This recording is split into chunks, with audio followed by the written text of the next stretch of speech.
Hai, terima kasih sudah klik video ini dan kita akan bahas permainan catur seru antara pecatur Yunani Nicholas Theodor berhadapan dengan Teimur Rajabov di ajang European Team Chess Championship atau ajang antar negara Eropa guys. Dan ya, hanya 19 langkah. Ini berarti ada partai atau langkah yang sangat gila, langkah yang sangat brilian seperti era Mihaltal. Teman-teman harus saksikan ini sampai habis.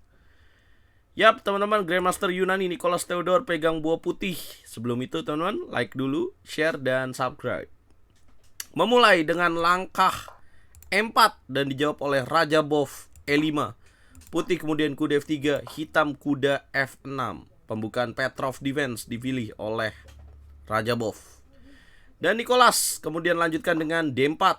Artinya memilih Steinitz attack dalam pembukaan Petrov defense, variasi Steinitz.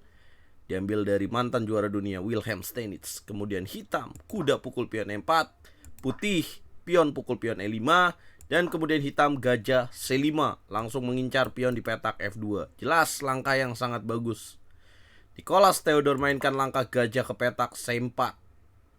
Yap, Rajabov sikat pion di petak F2 dengan kuda. Mengancam garpuan, menteri, dan benteng. Kemudian putih. Boom! Langkah brilian pertama dimainkan oleh Nicholas Theodor dengan gajah pukul pion F7.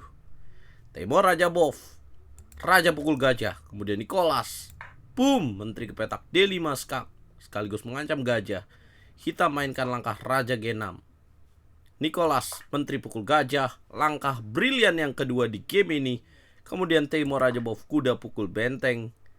Bagaimana kira-kira bisa terjadi 19 langkah seperti ini, teman-teman? Ya, Nicholas lanjutkan dengan jalan kuda C3. Mendevelopment perwira dia, mengembangkan perwira dia. Hitam mainkan langkah H6, upaya menyelamatkan raja mundur ke petak H7. Putih langsung menyerang dengan kuda ke petak D5. Rajabov benteng ke petak E8. Kemudian putih mainkan langkah menteri ke petak D4. Hitam mundur raja ke petak H7, coba kabur langsung. Dan langkah berikutnya, langkah ke-12, akan jadi langkah brilian yang ketiga. Dapatkah kalian tebak apa langkahnya? Nicholas mainkan langkah.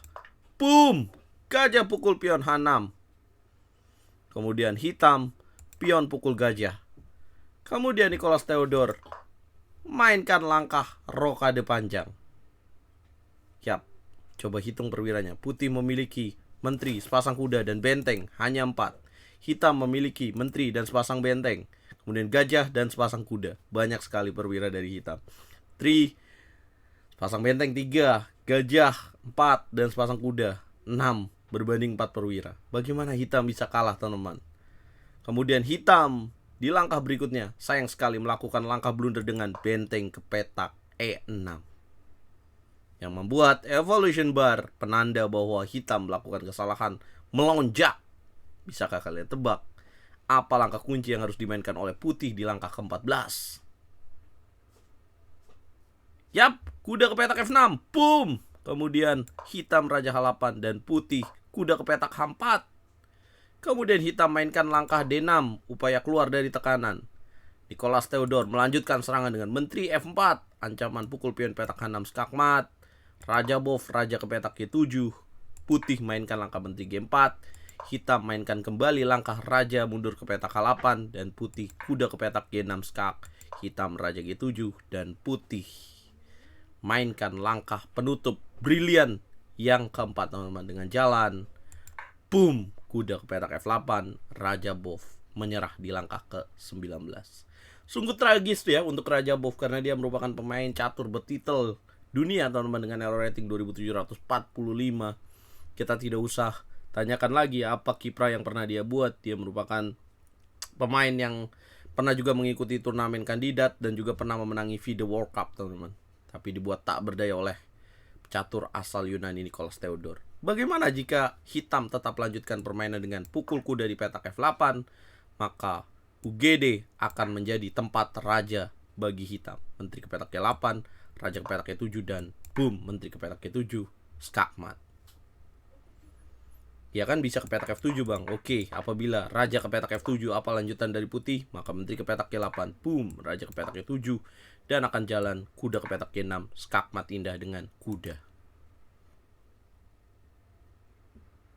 Tidak adakah penyelamatan yang bisa dilakukan oleh hitam? Yap, teman-teman, ini bakal jadi salah satu partai terbaik, atau mungkin bisa jadi partai terbaik di tahun 2023. Ya kalau kita bahas mundur ya teman-teman ya, kesalahan yang dilakukan oleh hitam jelas adalah pada benteng di petak E6. Sebelumnya ini masih seimbang. Dan seharusnya Teimur Rajabov di sini menjalankan langkah kuda ke petak C6. Dan apabila menteri ke petak E4 dilanjutkan, kemudian raja ke petak H8, kemudian menteri G6, ya hitam dapat mainkan langkah benteng E7. Memang ya, tapi ya ini agak rumit karena raja dikejar, pastinya dia tegang juga ya. Dan apabila terjadi pertukaran kuda pukul benteng kemudian menteri pukul kuda, ya menteri H6 ini lebih baik ketimbang harus mati seperti tadi. Benteng H1 dan D6.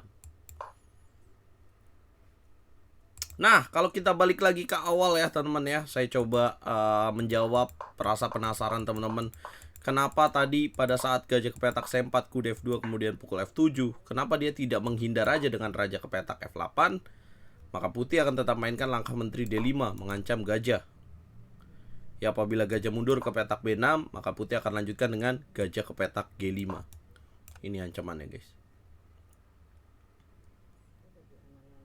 Dan tidak bisa kabur kemanapun. Nah apabila kuda pukul benteng ya sama seperti tadi jadinya. Yap. Nah menteri D5 raja ke petak G6 menteri C5 ini memang masih seimbang ya. Kemudian pada saat kuda D5 kemudian benteng L8 dan menteri D4, kemudian raja H7 memang harus dilakukan, kemudian gajah H6. Kenapa tidak pukul pakai raja saja di sini? Apakah tidak bisa? Ya. Apabila raja pukul H6, kemudian apa langkah berikutnya yang akan dimainkan oleh putih? Apakah menjalankan menteri ke petak F4? Ya, harusnya di sini pada saat G6 raja pukul H6, kemudian apabila rokade hitam masih bisa kuda C6 ya. Nah ini yang menarik ya teman-teman. Nah kira-kira teman-teman tahu nggak lanjutannya? Kalau misalkan dimakan pakai raja, kira-kira apa yang akan dilanjutkan oleh putih?